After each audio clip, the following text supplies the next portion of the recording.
Train গাড়িতে সবাই বসো বসো, অ্যাক্সিডেন্ট হয়ে যাবে।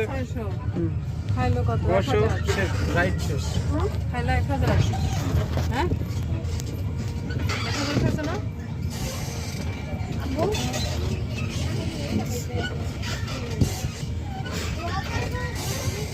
শীতল বাতাস প্রবাহিত হচ্ছে। সুবর্ণগ্রাম পার্ক হচ্ছে এমন একটা পার্ক যেটা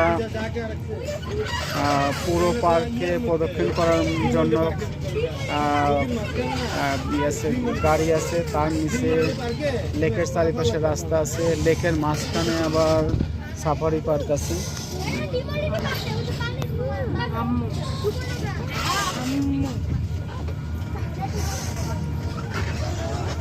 এরকম রাইড দিয়ে পার্ক প্রদক্ষিণ করতে হয়।